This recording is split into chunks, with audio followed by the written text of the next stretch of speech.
لا حول ولا قوة إلا بالله العلي العظيم. أعوذ بالله من الشيطان اللعين الرجيم. بسم الله الرحمن الرحيم. الحمد لله رب العالمين. الصلاة والسلام والتحية والإكرام على أشرف الأنبياء والمرسلين مولانا ومولى الثقلين جد الحسن والحسين مولانا بالقاسم المصطفى محمد. ما صل على محمد. والصلاة والسلام على وصيه ووزيره وسهره وصاحب لوائه وخليفته مولانا علي بن أبي طالب. اللهم صل على محمد. والصلاة والسلام على أئمة المعصومين خصوصا سيدنا ومولانا بقية الله المنتظر المهدي. اللهم صل على محمد وآل محمد. عجل الله تعالى فرجه الشريف. روحي وارواح العالمين للتراب مقدمه الفداء. أما بعد فقد كتب مولانا الحسين عليه السلام إن تسمعوا قولي وتطيعوا عمري أهدكم إلى سبيل الرشاد. صلوات پڑھیں محمد والی.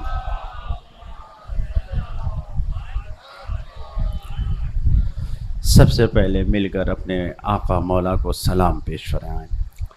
السلام علیک یا ابا عبد اللہ وعلى الأرواح التي حلت بفنائك.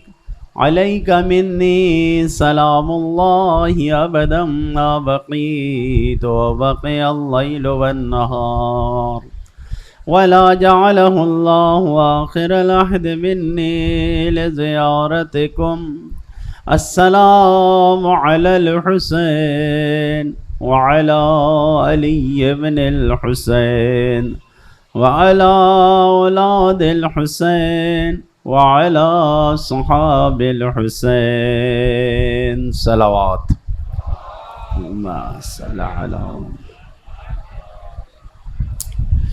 بزرگان محترم عزیزان گرامی، سرکار سید الشہداء حضرت امام حسین علیہ السلام نے جو گفتگو کی ہے خط کے ذریعے سے،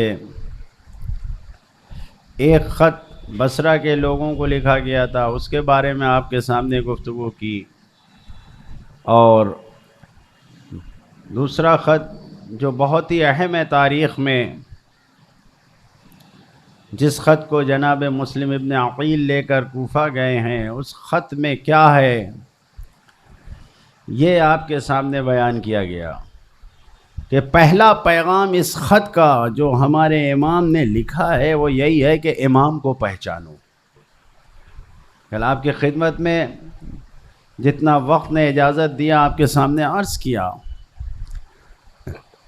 مل امام الا الحاکم بالکتاب. امام کچھ نہیں ہے، یہ جان لو پہچان لو، سوائے اس کے کہ وہ کتاب خدا سے حکم کرتا ہے. امام کو پہچانو. امام کو بول تو کیوں؟ کوفے والوں نے یہی تو کہا تھا بِأَنَّهُ لَيْسَ لَنَا امام، ہمارے پاس امام نہیں ہے. تو امام نے کہا کہ امام کو پہچانو پہلے. کیوں؟ وہ جو 50 سال کا دور گزرا ہے نبی کریم سے لے کے کربلا تک میں، اس دور میں جس طریقے سے حکمرانوں نے امامت اور ولایت سے لوگوں کو دور کیا، تو امام پہلا پیغام یہی دے رہے ہیں کہ امام کو پہچانو. اور کل اس سلسلے سے آپ کے سامنے گفتگو عرض کیا. دوسرا پیغام کیا ہے؟ امام یہ کہہ رہے ہیں کہ امام وہ ہوتا ہے کہ الدائن بدین الحق. امام وہ ہوتا ہے جو دین حق کے مطابق عمل کرتا ہے. اپنی خواہشات کی بنیاد پر نہیں، اپنی چاہتوں کی بنیاد پر نہیں۔ امام وہ ہوتا ہے جو حق چاہتا ہے، جو قوت پروردگار چاہتی ہے، جو حق چاہتا ہے اس کے مطابق گفتگو کرتا ہے، اس کے مطابق زندگی گزارتا ہے۔ الدائن بدین الحق، یعنی جو اس سماج اور معاشرے میں جس طریقے سے لوگوں کو بے دین بنایا جا رہا تھا، جس طریقے سے لوگوں کو دین سے دور کر کے، خدا کی تعلیمات سے دور کر کے، قرآن کی تعلیمات سے دور کر کے، لوگوں کو دینی باتوں سے دور کر کے دنیاوی باتوں میں الجھا کر دنیا میں جن طریقے سے لگایا جا رہا تھا، امام اس کو بیان کر رہے ہیں کہ غور کرو، دیکھو۔ امام وہ ہوتا ہے جو حق کی بات کو کرتا ہے، جو خدائی گفتگو ہوتی ہے۔ یہ نہیں کہ جو حکمران بن گیا، تخت حکومت پہ براجمان ہو گیا تو پھر جو وہ فرمان دے گا وہی فرمان اس کا جاری ہوگا، چاہے وہ قرآن سے ٹیلی کرے یا نہ کرے۔ نہیں، امام وہ ہوتا ہے کہ جو کتاب سے حکم کرتا ہے اور اسی کے مطابق دین کو چلاتا ہے۔ الدائن بدین الحق، لہٰذا امام نے کوفیوں کے آنکھوں میں آنکھیں ڈال کے جو گفتگو کیا ہے، آپ دیکھیے امام نے کیا کہا ہے، الناس عبید الدنیا، لوگ دنیا کے غلام ہیں، والدین لائق بألسنتہم علی السنتہم، دین ان کی زبانوں پہ چل رہا ہے، بس یہ دین زبانوں پہ ہے۔ سب دنیا کے پجاری بنے ہوئے ہیں، سب دنیا کے غلام بنے ہوئے ہیں، دین ان کی زبانوں پہ۔ یحوطونہ ما ضرت معاشہم، امام فرما رہے ہیں کہ دین سے یہ اسی وقت تک جڑے رہتے ہیں کہ جب تک ان کی زندگی، دنیا کی زندگی، معاش یعنی دنیاوی زندگی جب تک ان کی چلتی ہے دین کے گاڑی پر، یہ دین کی گاڑی پر سوار رہتے ہیں بس۔ وَإِذَا مُحْرِسُوا بِالْبَلَاءِ قَلَّ الدَّيَّانُونَ، کوفیوں کے آنکھوں میں آنکھ ڈال کہہ رہے کہ تم نے شام کی طاقت کو دیکھا ہے کہ اس نے دین سے تم کو کتنا دور کر دیا ہے، اور وہی اثر آیا ہے، وہی اثر آیا ہے۔ عزیزان گرامی، بزرگان محترم، ایسے واقعات اور ایسے حالات پیش آئے ہیں کہ حکومتی پیمانے پر لوگوں کے دین کا مذاق بنایا گیا ہے، اور لوگوں کی بے عقلی اور نہ سمجھی اور بے شعوری کو مثال کے طور پر بیان کرنے کے لیے عمرو عاص نے جو چال چلی تھی، یقیناً آپ نے یہ واقعہ سنا ہوگا کہ عمرو عاص نے یہ ایک حکومتی آرڈر جاری کیا کہ آج کے بعد سے کدو جو ہوتا ہے، یہ کدو ہوتا ہے، اس کدو کے اوپر جو انگلش میں کیا کہتے ہیں، باٹل گارڈ ہے کدو، اس کے اوپر جس طریقے سے حیوان کو ذبح کیا جاتا ہے، بھیڑ اور بکری کو بسم اللہ و باللہ ولا الہ الا اللہ بسم اللہ الرحمن الرحیم کہہ کے، اسی طریقے سے کدو کو ذبح کر کے بغیر ذبح کیے نہیں کھایا جا سکتا۔ یہ دیکھیے، آپ دیکھیے، یہ یعنی میں ان واقعات کے سہارے اپنے وقت کو نہیں گزارنا چاہتا ہوں، اپنے ذہنوں کو قریب کیجئے ان حالات میں کہ کن حالات میں دین سے لوگوں کو جو دور کیا جا رہا ہے، کس طریقے کی گفتگو ہو رہی ہے۔ توجہ کر رہے ہیں؟ کس طریقے کی گفتگو ہو رہی ہے کہ اب مولائے کائنات کو کوفے سے حکم جاری کرنا پڑا، شام کے حکومتی آرڈر کے اگینسٹ۔ شام سے آرڈر کیا آیا؟ کدو کو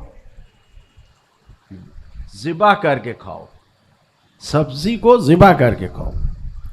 امام نے یہ آرڈر کیا کہ تمام مسلمانوں کو یہ بتا دیا جائے کہ یہ خرافات ہے، سبزی کو ذبیحہ نہیں کیا جا سکتا۔ یعنی آپ دیکھیں کتنا زیادہ حالات کیسے بنا دیے تھے، لوگوں کو کتنا دین سے دور کیا جا رہا تھا۔ اب امام نے تو اپنے چاہنے والوں تک پیغام پہنچا دیا، لیکن ہوا کیا؟ لوگوں تک مال کی تبلیغ زیادہ پہنچ رہی تھی، دین کی باتیں اس طریقے سے نہیں پہنچ رہی تھی، لوگ دین سے دور ہو رہے تھے۔ تو یقیناً مولا نے کوفیوں کے درمیان اس بات کو کہا کہ یہ دین نہیں ہے، یہ دین کا مذاق ہے کہ کدو کو ذبح کیا جائے۔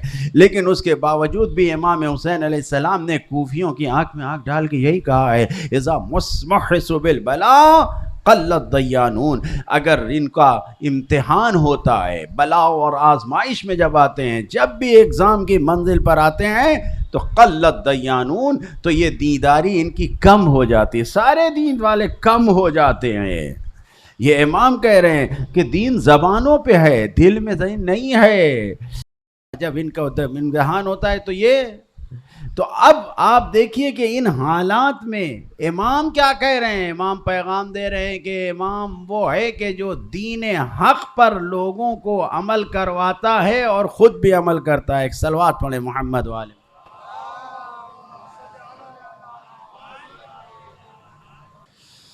تو عزیزان گرامی، امام فرما رہے ہیں کہ الدائن بدین الحق، حق کے مطابق زندگی گزار رہا ہے، وہ نہیں کہ اذا محسوا بالبلاء قلت دیانون۔ لہذا میں معصومین علیہ السلام کی اگر زندگی میں ہم دیکھتے ہیں تو مصیبتوں کے آنے پہ امام کیا، جو ان کا کردار ہے، جو ان کی سیرت ہے ہمارے سامنے کیا ہے؟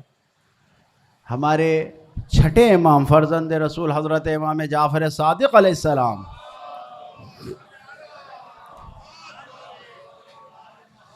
اگر کوئی ایسی مصیبت جس کو ہم بھی مصیبت سمجھتے ہیں وہ آ جاتی ہے، اگر کوئی بیمار ہو گیا بچہ، بیماری میں اگر دنیا سے چلا بھی گیا، مال گم ہو گیا، یہ سب جو چھوٹی چھوٹی مصیبتیں ہیں، اس مصیبت کو پانے کے بعد امام کی زبان سے جو جملہ نکلا ہے وہ ہم سب کے لیے پیغام ہے۔ کیا پیغام ہے؟ الحمدللہ الذی لم یجعل مصیبتی فی دینی۔ تعریف ہے، شکر ہے اس خدا کا، شکر ہے اس خدا کا کہ جس نے یہ مصیبتوں کو ہمارے دین میں نہیں قرار دیا۔ توجہ فرمائیے گا، دنیا کی اولاد چلی گئی، مال چلا گیا، لیکن امام کیا کہہ رہے ہیں؟ خدا کا شکر ہے کہ اس نے مصیبت ہمارے دین میں نہیں قرار دیا، ہمارا دین محفوظ ہے۔ شکر ہے پروردگار کا، ہمارا دین محفوظ ہے۔ بزرگان محترم، عزیزان گرامی، یقیناً آپ کے یہاں ایسا نہیں ہوگا، لیکن امتحان کی منزل میں ہمیں اپنے آپ کو بھی آزمانا چاہیے، ہم کتنا دین پر عمل کرتے ہیں۔ امام کہہ رہے ہیں کہ دین کے مطابق دائنوا بدین الحق، حسین کا پیغام یہ ہے کہ دین حق کے مطابق ہم کتنا دین پر عمل کرتے ہیں۔ کبھی ہم نے اس کے اوپر غور و فکر کیا ہے کہ ہم کتنا دین پر عمل کرتے ہیں؟ کبھی سوچا ہے ہم نے؟ اگر ہماری ایک روز صبح کی نماز چھوٹ جاتی ہے، قضا ہو جاتی ہے، اور ہمارا کوئی پیسہ مال گم ہو جاتا ہے، کوئی چیک گم ہو جاتا ہے، تو یہ بتائیے خود ہم اپنا امتحان لیں کہ دونوں میں کس چیز سے ہمیں زیادہ تکلیف ہوتی ہے؟ نماز صبح چھوٹنے سے ہمیں زیادہ رنج و غم و تکلیف ہوتی ہے، ہماری طبیعت خراب ہوتی ہے، یا اس چیک کے غائب ہونے سے، اس مال کے غائب ہونے سے کس سے زیادہ تکلیف ہوتی ہے؟ ہمیں خود اپنے دین کو پرکھنا چاہیے یا نہیں؟ یہ تو دنیا امتحان گاہ ہے نا، یہ دنیا امتحان گاہ ہے، تو اپنا آپ کو امتحان لینا چاہیے نہیں لینا چاہیے؟ ہمارا بچہ اگر امتحان میں، ٹیسٹ میں کم نمبر لاتا ہے تب ہمیں غصہ زیادہ آتا ہے، یا ہمارا بچہ خدا نخواستہ گھر میں آ کے جھوٹ بولتا ہے تب ہمیں غصہ زیادہ آتا ہے؟ کس پر بتائیے؟ بچہ اگر رزلٹ میں، امتحان میں، ٹیسٹ میں اگر نمبر نہیں لایا، پوزیشن نہیں لایا، تو ہمارا خون 180 ڈگری ابلنے لگتا ہے، کتنا ہم اوپر نیچے ہوتے ہیں کہ تم نے ایسا کیا کیوں ناکام ہو گئے۔ اور جبکہ اگر وہی بچہ گھر میں آ کے جھوٹ بول رہا ہے تو کبھی ہمیں فکر نہیں ہوتی ہے۔ اگر بچے کی نماز صبح چھوٹ جائے تو ہمیں رنج و غم و تکلیف نہیں ہوتی، لیکن اگر اس کا ایک دن اسکول چھوٹ جائے، ہے یا نہیں یہ مشکلات؟ دین کہاں ہے ہمارا؟ امام جو کوفیوں کو پیغام دے رہے ہیں اس میں پیغام یہی ہے کہ دین کو دیکھو، ہم دین کے مطابق چلیں گے، ہم دین کے مطابق چلیں گے، صرف یہی پیغام دیا جا رہا ہے، الدائن بدین الحق۔ چنانچہ آپ دیکھیے، ایک صلوات پڑھے محمد وآل محمد۔ کچھ بچے بیٹھے ہوئے تھے تو ہمارے نبی سرکار رسالت مآب نے ان بچوں کو دیکھ کے کہا ویل لوالدین آخر الزمان لآبائہم، ویل ہو، وائے ہو، آخر زمان، زمانے میں، آخری زمانے میں جو لوگ آئیں گے ان کے باپ سے، لأولاد آخر الزمان من آبائہم، آخر زمانے میں جو بچے آنے والے ہیں، جو پیدا ہونے والے ہیں، ان کے ماں باپ سے، ان کے باپ سے ویل ہو ان کے اوپر۔ ویل کیا ہے؟ فرزند رسول حضرت امام محمد باقر علیہ السلام نے فرمایا ویل جہنم کا ایک کنواں ہے، جو قرآن مجید میں آیا نا ویل للمصلین ویل للمکذبین، یہ جو ویل ہے یہ جہنم کا ایک کنواں ہے۔ ویل ہے ایسے باپ کے لیے آبائہم کہ جو آخر زمان میں اپنے اولاد کے لیے فقیلہ یا رسول اللہ من آبائہم المشرکین، یا اللہ، اللہ کے رسول یہ بتائیے کہ جو مشرک ہیں ماں باپ ان کے لیے، وہ جو مشرک ہیں ماں باپ ان کے لیے، ان کو آپ کہہ رہے ہیں کہ جہنم میں ویل ہے ان کے لیے؟ قال اللہ، نہیں، بل لآبائہم المؤمنین، بلکہ مومن ماں باپ کے لیے، جو مومن باپ ہیں ان کے لیے ویل ہے۔ کیوں؟ اس لیے کہ اللہ کا رسول فرما رہا ہے کہ لا تعلمونہم شیئا من الفرائض، یہ باپ ایسے ہیں کہ جو اپنے بچوں کو جو دین کی واجب باتیں ہیں اس میں سے کچھ بھی نہیں سکھائیں گے، یہ دین نہیں سکھائیں گے، یہ دین نہیں سکھائیں گے، لا تعلمونہم۔ اور اگر کوئی ان کو سکھائے گا، نبی کریم فرما رہے ہیں کہ اور اگر وَإِذَا تَعَلَّمُوا أَوْلَادَهُمْ مَنَعُوهُمْ، اور اگر ان کے بچوں کو کوئی سکھائے گا تو روکیں گے، دین کوئی سکھائے گا تو روکیں گے۔ وَمَنْعُوهُمْ وَرَضُوا عَنْهُمْ بِعَرَضٍ يَسِيرٍ مِّنَ الدُّنْيَا، اور دنیا کی تعلیمات جو ان کو تھوڑی بہت ان کے بچوں کو مل جائے گی وہ اس کے اوپر راضی رہیں گے، وہ بالکل سیٹیفائی ہیں، مطمئن ہیں۔ انا بری منہم، میں ان سے براءت کرتا ہوں، میں ان سے براءت کرتا ہوں، دوری اختیار کرتا ہوں، وہم منا براء، اور وہ بھی ہم سے دور ہیں۔ اس حدیث میں نبی کریم فرما رہے ہیں کہ ایسے باپ، ایسے آبا، ایسے باپ جو اپنے بچوں کو دین نہیں سکھاتے، جو دین نہیں سکھاتے، بلکہ اگر دین کی طرف کوئی لے آتا ہے، اگر کوئی کلاس بھی آتا ہے تو اس کلاس میں نہیں بھیجتے کہ اسکول پہ اثر پڑے گا، اسکول چھوٹ جائے گا، ٹیوشن پہ اثر پڑے گا، قرآن پڑھنا آئے یا نہ آئے، عربی کے کلاس میں جائیں یا نہ جائیں، بالکل نہیں، کوئی فکر نہیں ہے۔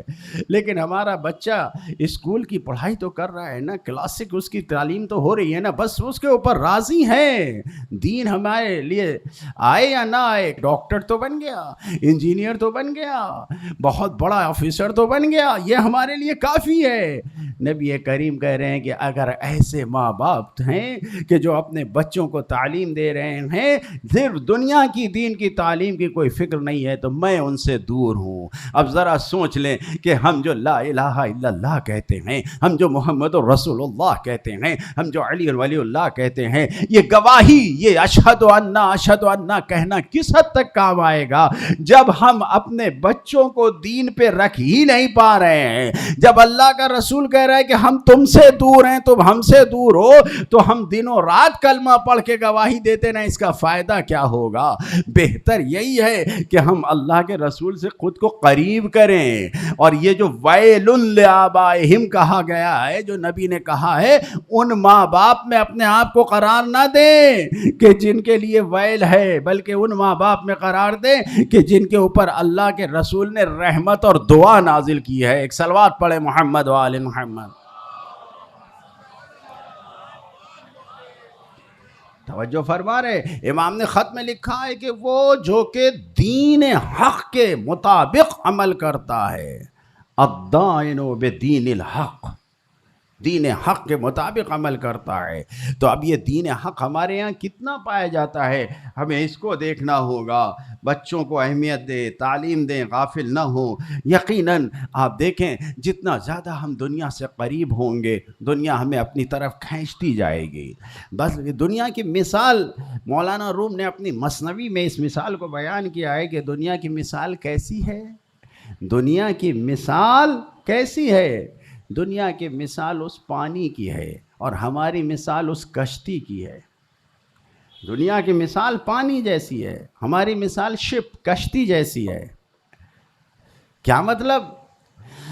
اگر پانی اس ناؤ شپ کے اندر آ گیا تو ناؤ ڈوب جائے گی، لیکن اگر پانی نہ ملے تو ناؤ بیکار ہے، چلے گی بھی نہیں. ہے یا نہیں ہے؟ یہ ایسا ہی ہے نا، اس سے علاوہ تو نہیں ہے کچھ، کہ بغیر پانی کے ناؤ چلے گی نہیں، لیکن اگر وہی پانی ناؤ کے اندر آ گیا، سوراخ آ گیا تو ناؤ کو ڈبا دے گی.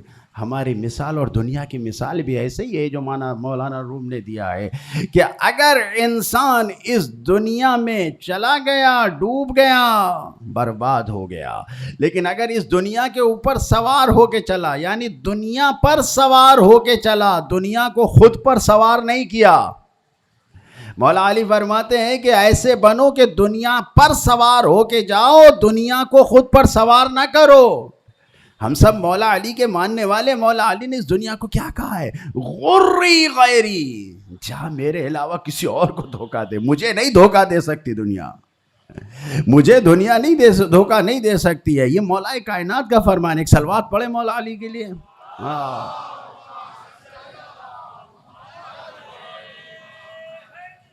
یا علی، توجہ کر رہے ہیں؟ مولانا روم کہتے ہیں کہ مثال دنیا کی ایسی ہے ہمارے لیے کہ نہ کشتی کو چلانے کے لیے پانی سے دور اٹھا جا سکتا ہے، دنیا میں زندگی گزارنے کے لیے دنیا سے الگ نہیں ہوا جا سکتا، اور نہ ہی پانی کو کشتی میں آنے دیا جا سکتا ہے. کیوں؟ اس لیے کہ ڈوب جائے. تو دنیا اگر ہمارے اوپر سوار ہو گئی تو ہم ختم ہو جائیں گے. ہم کو دنیا کے اوپر سوار ہونا ہے. مولانا روم نے جو اشعار میں اپنے گفتگو کیا ہے دین کے بارے میں، یہ کہا ہے کہ چیز دنیا از خدا غافل شدن. دنیا کیا ہے؟ یعنی خدا سے غافل ہو جانا. خدا کو بھلا دینے کا نام دنیا ہے. خدا کو بھلا، غور کیجئے گا، ہم جس کو دنیا سمجھتے ہیں وہ دنیا نہیں ہے.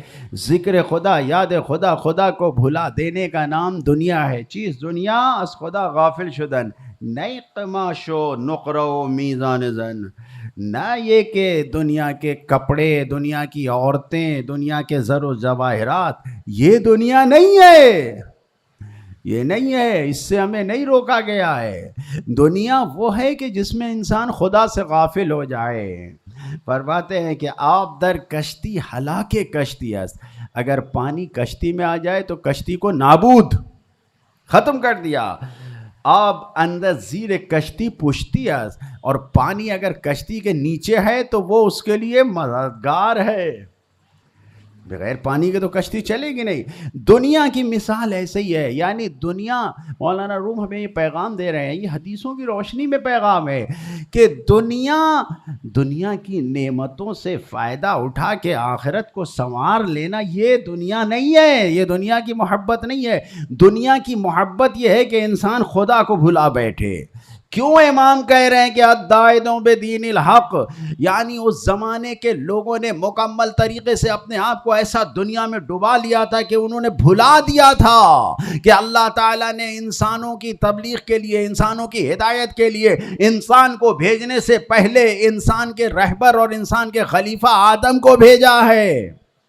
یہ بھلا بیٹھے تھے وہ لوگ، اس سے دور ہو گئے تھے، خود کو دور کر لیا تھا کہ بغیر امام کے زندگی نہیں چلے گی، بغیر دین کے ہدایت نہیں ملے گی. انہوں نے یہی تو کہا تھا کہ آپ آ جائیے تو ہم حق و ہدایت پا جائیں گے. تو یقیناً امام حق و ہدایت دیں گے، لیکن پہلے اس چیز کو اپنے اندر ایجاد کرو، زندہ کرو کہ ہمیں دین شناس بننا ہے، ہمیں دین کو پہچاننا ہے، ہمیں اپنی زندگی کو دین کے مطابق سنوارنا ہے. امام یہ خط میں مطالبہ کر رہے ہیں. ایک صلوات پڑھیں محمد و آل محمد.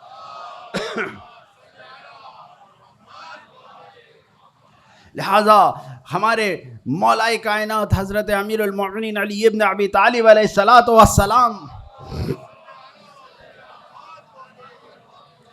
بہت آسان زبان میں ہم کو پیغام دے رہے ہیں. یہ پیغام اسی زمانے سے ہے، لیکن لوگوں نے جو سن لیتا ہے وہ کامیاب ہے، جو نہیں سنتا وہ ناکام ہے. امام فرما رہے ہیں ان جعلت دینک تبعا لدنیاک، اگر تم نے اپنے دین کو دنیا کی پیروی میں لگا دیا، اگر دین تم دنیا کے اعتبار سے فالو کر رہے ہو، جو تمہاری دنیا چاہ رہی ہے ویسے دین کو تم گھما رہے ہو، اگر تم نے ایسا قرار دیا تو اہلکت دینک و دنیاک، تو جان لو کہ تم نے دین کو بھی مٹا دیا، اپنی دنیا کو بھی برباد کر دیا. اگر تم نے دین کو دنیا کی خدمت میں لگا دیا تو تم نے دین کو بھی برباد کر دیا، دنیا کو بھی برباد کر دیا. اور پھر کہا وَكُنْتَ فِي الْآخِرَةِ مِنَ الْخَاسِرِينَ، جان لو کہ آخرت میں تم سب سے زیادہ گھاٹا اٹھانے والوں میں ہوگے. آخرت میں گھاٹا اٹھاؤ گے، کچھ نہیں ملے گا. کیوں؟ اس لیے کہ تم اپنی دین کو دنیا کے مطابق چلا رہے ہو. جو ہماری دنیا کہہ رہی ہے، جو دنیا کہہ رہی ہے. آج کے مسلمانوں کا کیا حال ہے آپ دیکھیے، اپنے دین کو دنیا کے مطابق چلا رہے ہیں. قرآن مجید اعلان کر رہا ہے لن ترضى عنك اليهود ولا النصارى، یہ کرسچنس، یہ یہودی کبھی ہرگز نبی آپ سے راضی نہیں ہو سکتے. یہ زبان سے تو کہتے ہیں لا الہ الا اللہ محمد رسول اللہ، لیکن قرآن کی تعلیمات کے اوپر غور نہیں کرتے کہ جن یہودیوں اور عیسائیوں کے لیے قرآن کہہ رہا ہے کہ ہرگز ان سے راضی نہیں ہو سکتے، آج نام کے مسلمان انہی کی باتوں کو مان رہے ہیں، دین اپنا ان سے لے رہے ہیں، قرآن سے نہیں لے رہے ہیں. نتیجہ کیا ہے؟ سوائے ذلت و گمراہی اور ضلالت کے کچھ نہیں ہے. ایک صلوات پڑھے محمد و آل محمد.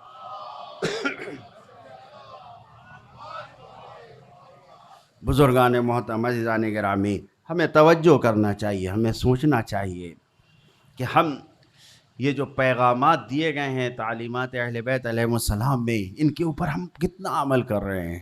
یقیناً خط کوفے والوں کے لیے لکھا گیا ہے، لیکن تاریخ نے نقل کر کے ہم تک بھی تو پہنچا دیا ہے. ہمیں ان خطوں پہ غور کرنا چاہیے. امام فرما رہے ہیں اگر تمہارا دین دنیا کی پیروی میں لگ گیا تو تم نے دنیا کو بھی برباد کیا، آخرت کو بھی برباد کیا. دین و دنیا دونوں برباد ہو گئے اور آخرت میں گھاٹا اٹھاؤ گے. لیکن امام فرما رہے ہیں وَإِن جَعَلْتَ دُنْيَاكَ طَبْعًا لِدِينِكَ، لیکن اگر تم نے اپنی دنیا کو دین کے مطابق قرار دیا، اب دنیا میں جو بھی نعمتیں ہیں تم لا رہے ہو، جو بھی تمہارے پاس آ رہا ہے، تم پہلے یہ دیکھ رہے ہو کہ یہ حلال طریقے سے آ رہا ہے یا حرام طریقے سے آ رہا ہے؟ دیکھ رہے ہو یا نہیں دیکھ رہے ہو؟ جیسے بھی مال آ جائے قبول ہے؟ نہیں، حلال طریقے سے آئے تو قبول ہے. اگر تم نے اپنی دنیا کو دین کے مطابق، اگر جو دین کہہ رہا ہے ویسے گزارا، اگر ویسے گزارا، چھوٹے چھوٹے دنیاوی فائدے کے لیے ہم نے اپنے آنکھوں پہ پٹی نہیں باندھ لی. مولا کہہ رہے ہیں کہ اگر تم نے اپنی دنیا کو دین کے راستے پہ لگا دیا، اگر تم فالو کر رہے ہو اپنے دین کو اس دنیا کے ذریعے سے، یعنی جو دین کہہ رہا ہے ویسے اپنی دنیا کو چلا رہے ہو، تو نتیجہ کیا ہوگا؟ پھر تمہیں کوئی گھاٹا نہیں ہوگا. پھر کیا ہوگا؟ مولا فرما رہے ہیں احرست دینک و دنیا کا. اے میرے چاہنے والے سن لے، تو نے اپنے دین کو بھی آباد کیا، تو نے اپنی دنیا کو بھی آباد کیا. اگر تم نے اپنی دنیا کو اپنے دین کے دائرے میں ڈال کر چلایا تو تم نے اپنی دنیا کو بھی آباد کر لیا، اپنے دین کو بھی آباد کر لیا. اور اس کے بعد کیا کہا مولا نے؟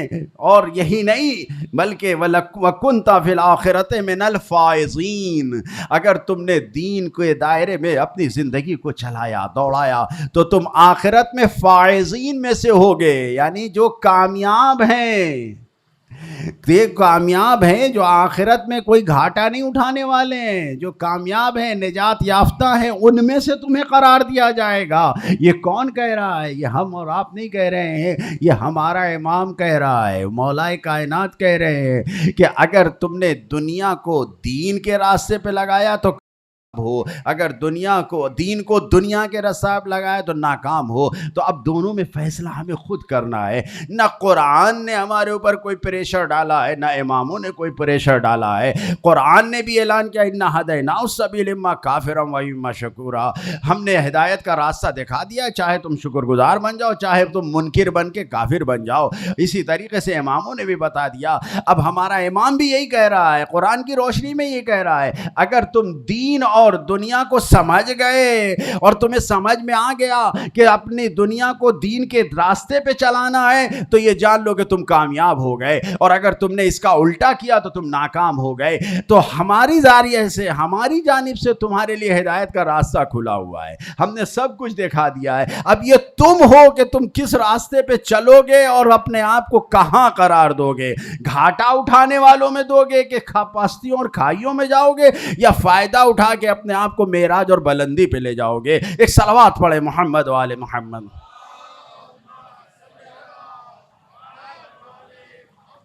لہذا جو خط کوفے لکھا ہے امام نے، پہلا دعویٰ اس میں تھا کہ امام کو پہچانو، دوسرا یہ کہ دین کو پہچانو تاکہ دین کے مطابق دنیا میں زندگی گزارو، اور تیسرا پیغام جو اس خط میں ہے، میں جلدی جلدی اس کو بیان کر دوں، القائم بالقسط.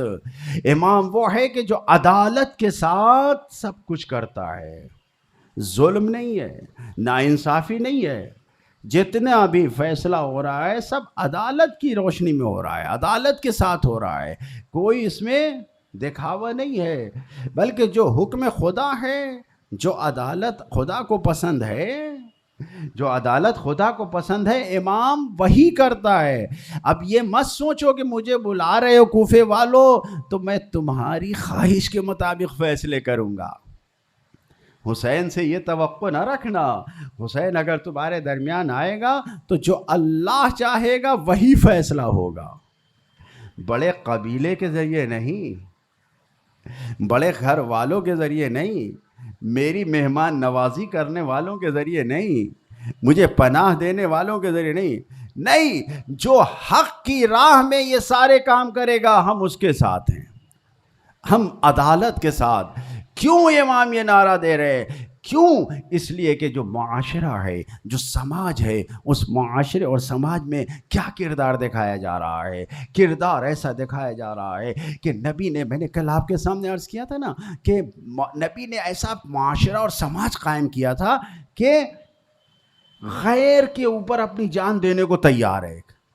ذہنوں میں ہے نا یہ بات کہ 10-11 آدمیوں نے ایک دوسرے کے اوپر قربانی پیش کر دی.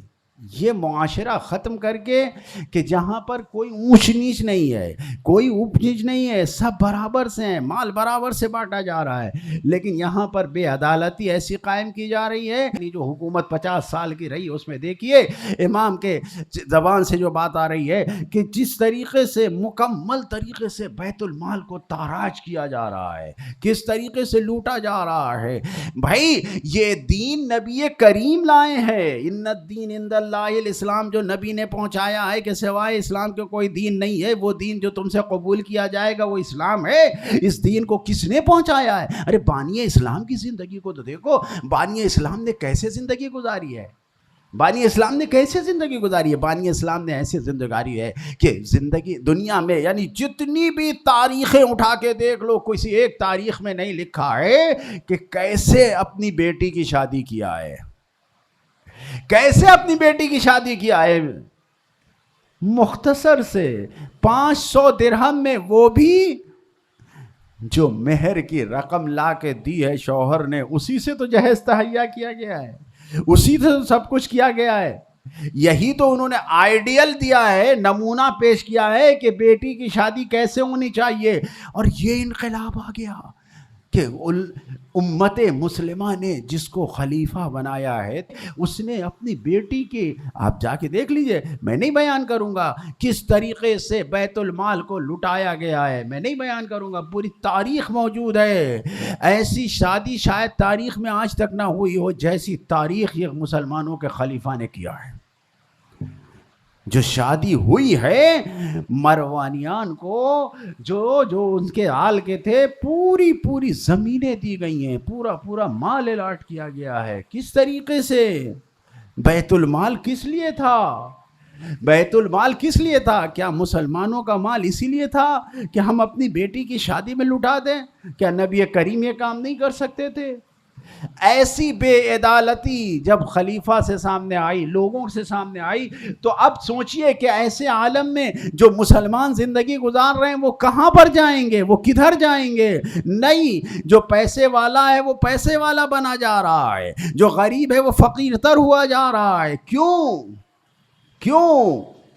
اس لیے کہ عدالت نہیں قائم ہے۔ جب عدالت نہیں ہے قائم تو امام یہ کہہ رہے ہیں کوفے والوں مجھے امام بنا کے بلا رہے ہو تو سنو، امام وہ ہوگا کہ القائم بالقسط، جو عدالت کے ساتھ تمہارے درمیان رفتار کرے گا۔ بے عدالتی نہیں چلے گی، وہ لوٹ مار نہیں چلے گی، وہ اونچ نیچ کا نظام نہیں چلے گا، سب برابر نظر آئیں گے، سب انما المومنون اخوہ نظر آئیں گے کہ مومن مومن کا بھائی ہے۔ کسی کے درمیان مال کے ذریعے برتری نہیں ہوگی، کسی کے درمیان شجاعت کے ذریعے برتری نہیں ہوگی، نہیں کوئی برتری نہیں ہوگی، بلکہ وہ نظام نافذ ہوگا کہ جو عدالت الہی پر قائم ہوگا۔ وہ اللہ کی عدالت کیا کہہ رہی ہے کہ تم قوموں قبیلوں میں اپنے شناخت اور پہچانے جانے کے لیے، صرف آئیڈینٹی کے لیے ہو بس، ورنہ ان اکرمکم عند اللہ اتقاکم، تمہارا اگر خدا سے کوئی رشتہ ہے تو وہ تقوی کا رشتہ ہے۔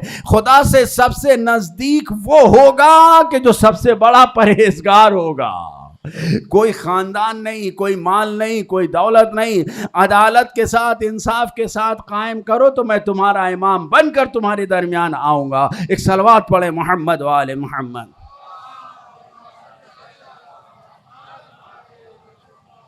ایک اور صلوات پڑھے محمد۔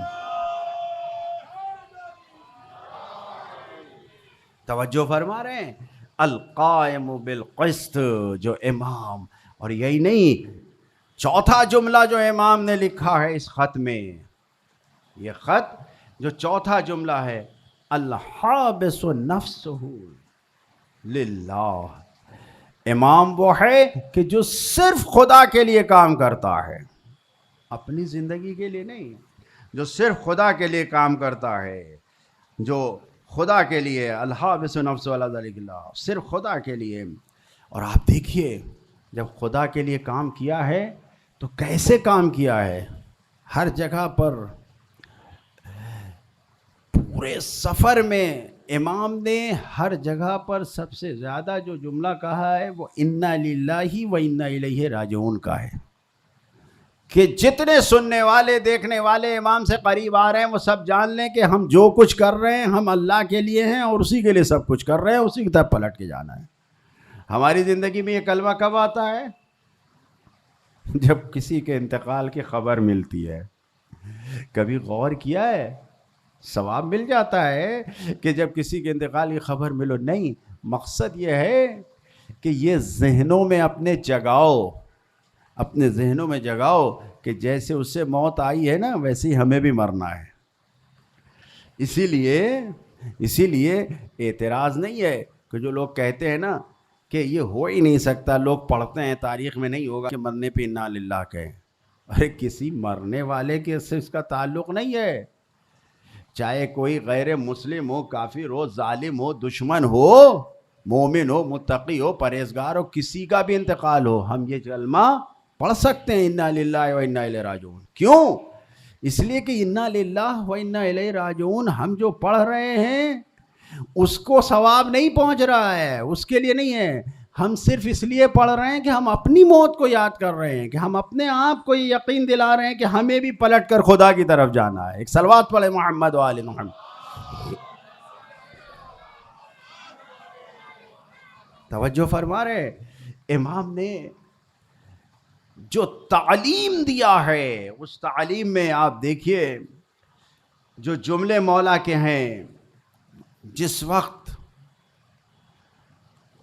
امام آخری سجدے میں سر خاک پہ رکھا ہے، جو جملے تاریخ نے لکھے ہیں وہ کیا ہے؟ الہی رضن برضائک صبرن علی بلائک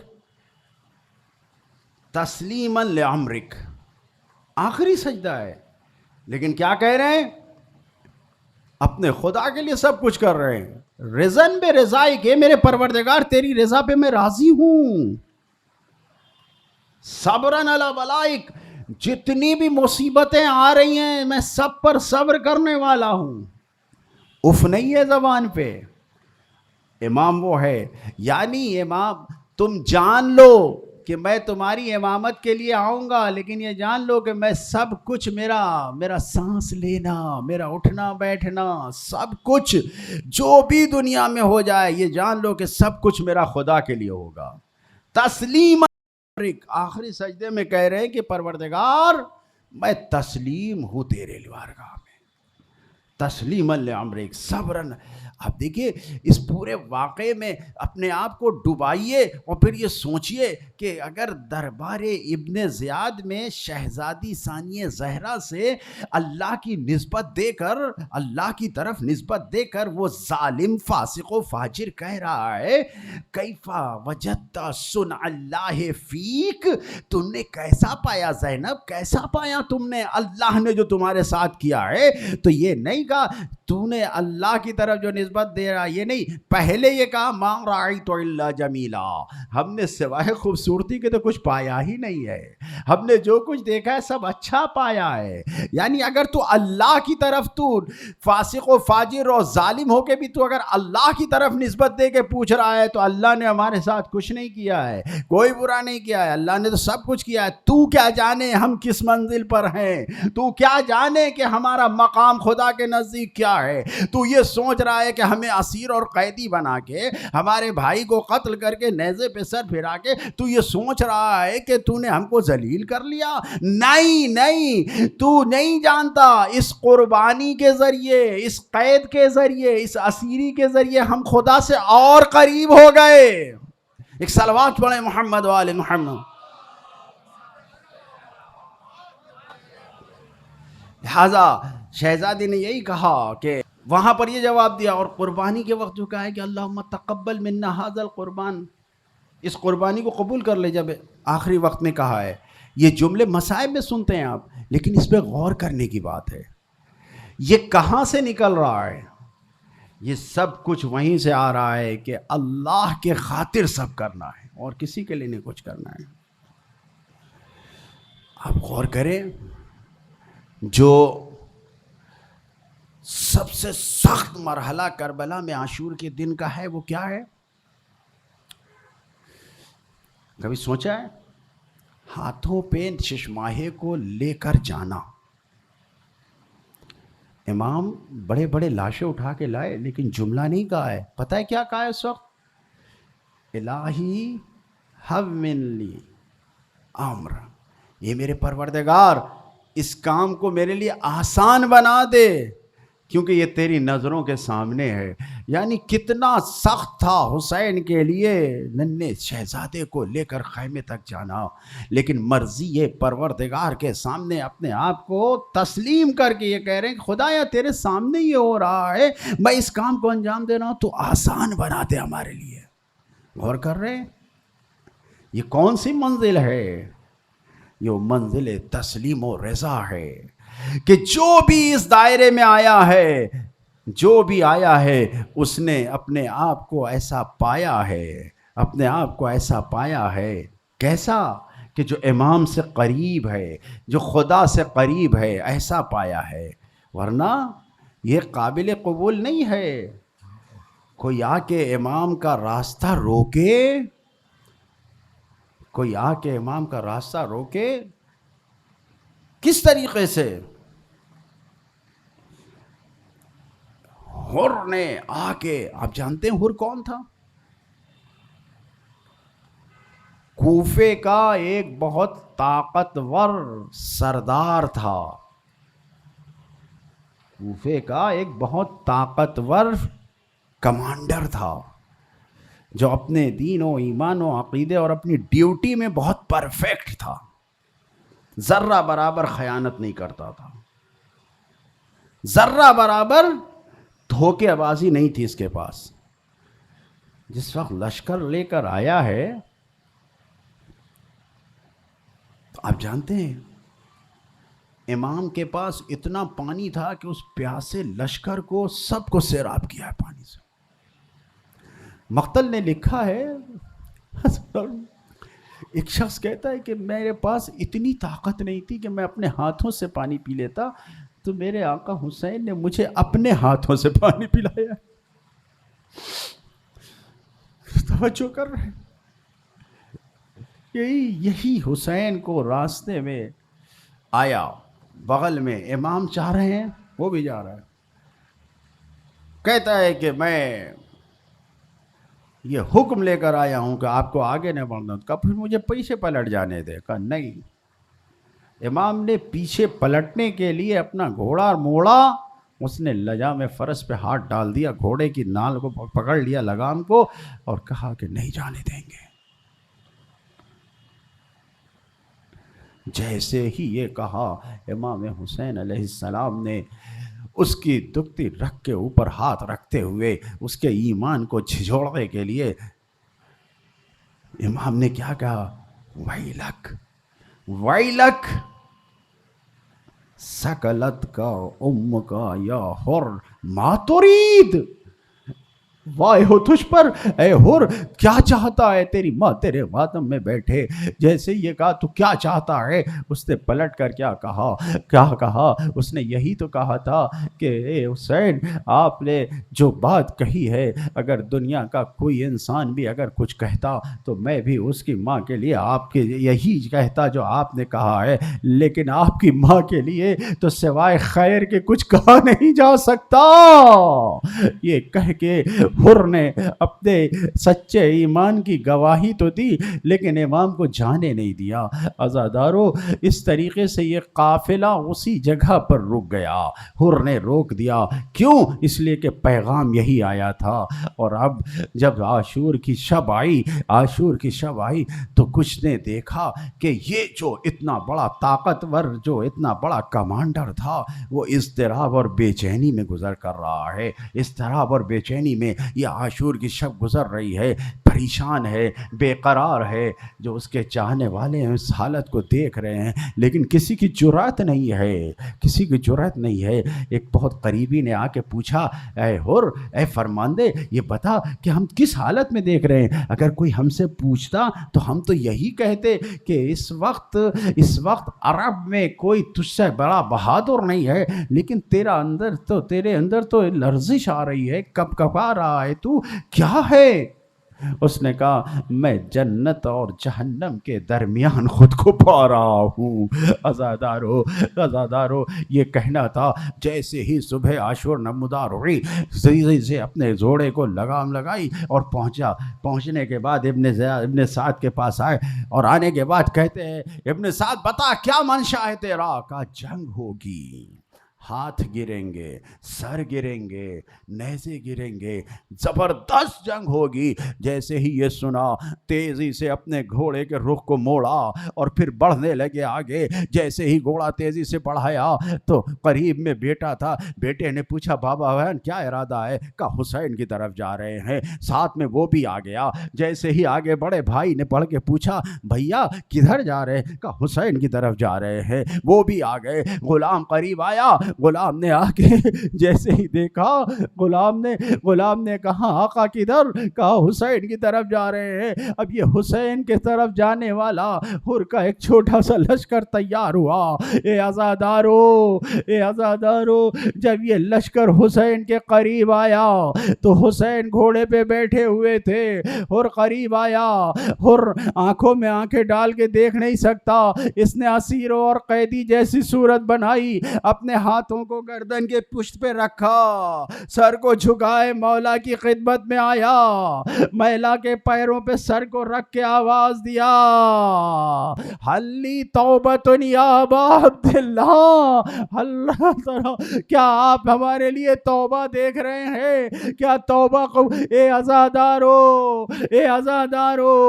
ارے یہ حر کو توفیق توبہ مل گئی. صبح عاشور حر توبہ کا قبول کر کے آنا کیسے آ رہا ہے؟ ذرا غور کیجئے کیسے آ رہا ہے؟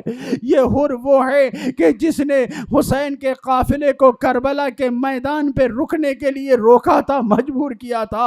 اتنا بڑا گناہ کرنے کے بعد جب حسین کی خدمت میں آ کے آیا، آواز دیا کیا میرے لیے توبہ ہے؟ امام نے اٹھ کے اٹھایا، گلے سے لگایا، اے حر، ارے تیری توبہ قبول ہو گئی۔ اے عزادارو، میں یہی کہوں گا میرے آقا، میرے مولا، ارے حر جیسے کی توبہ قبول کرنے والے، یہ سب ہم سب گناہگار عزادار بیٹھے ہیں، خلوص دل سے توبہ کر رہے، مولا ہماری توبہ کو بھی قبول کر لیجئے، ہم گناہوں کے اعتراف کے ساتھ آپ کی بارگاہ میں آئے ہیں۔ یہ کہنے کے بعد امام نے اٹھایا اور اٹھانے کے بعد گلے سے لگایا، کہتا ہے اے آقا مجھے اجازت دیجئے، میں ان بیویوں سے معافی مانگنا چاہتا ہوں۔ کیوں؟ اس لیے کہ میں نہیں معاف کر سکتا اپنے آپ کو۔ امام سے اجازت لی، خیموں کے قریب آیا، زمین پہ اپنے آپ کو گرایا، دو زانو بیٹھا اور آواز دیا، نبی زادیوں پر سلام ہو، عزادارو نبی زادیوں پر پہنچایا۔ اب نبی زادیوں نے جیسے ہی سنا جواب سلام تو دیا، لیکن جو منظر تاریخ نے لکھا ہے، حر نے ہاتھوں کو جوڑ کے آواز دیا، اے بیبیوں، اے علی کی بیٹیوں، اے نبی کی نواسیوں، ارے میں وہ گناہگار ہوں کہ جس کی وجہ سے آپ اس وقت میدان کربلا میں آپ اس مصیبتوں میں گرفتار ہیں، اور آپ سے دو خواہشیں رکھتا ہے، ان کی دو خواہشیں ہیں، اے بیبیوں اگر ہو سکے تو اس گناہگار کو معاف کر دیجئے، پہلی بات تو مجھے معاف کر دیجئے، اور دوسری بات عجب جملہ کہا حر نے، اگر ہو سکے تو اپنی دادی سے، اپنی ماں سے محشر میں میری شکایت نہ کیجئے گا کہ یہ حر ہے جو اب یہاں لایا۔ ارے خیموں سے واہ محمدہ کی صدائیں بلند ہوئی، لو عزاداروں عجب منظر مقتل نے لکھا، حر تیزی سے حسین کی خدمت میں آئے اور آنے کے بعد اجازت مانگی، جیسے ہی مانگی امام نے ایک سیکنڈ کی بھی تاخیر نہ کی۔ کیوں؟ امام دیکھ رہے تھے کہ بالکل شرم و حیا میں ڈوبا ہوا، شرمندہ ہے کہ آنکھوں میں آنکھیں نہیں ڈال پا رہا ہے، دیکھ نہیں پا رہا ہے، اب اس سے زیادہ ہمارا چاہنے والا شرمندگی میں نہ مبتلا ہو۔ اجازت دیا، لو عزادارو، حر گئے، جنگ کیا، اور اس لشکر کے جو تختل نے لکھا ہے 40 سے زیادہ لوگوں کو جہنم واصل کیا، اور جب حسین حملے کی تاب نہ لائے، حسین کے لشکر والے دیکھ رہے تھے حر حملے کی تاب نہ لایا، زمین پہ گرا تو اپنے مولا کو سلام نہ کیا، لیکن جس وقت آنکھوں کو کھول کے دیکھا حسین کے زانو پہ اپنا سر پایا، اے عزادارو، مولا نے گریا کرتے ہوئے حر کی پیشانی سے آنے والے سب خون پہ اپنے جیب سے رومال نکالا اور حر کی پیشانی پہ باندھا، آواز دیا، اے حر، لقد سمت کا امو کا حرہ، اے حر تیری ماں نے کیا خوب تیرا نام رکھا ہے، اے حر جا تجھے جنت مبارک ہو، واہ محمدہ، واہ حسینہ، جام شہادت حر نے نوش کیا، حسین نے مرثیہ پڑھا، الا لعنت اللہ علی القوم الظالمین۔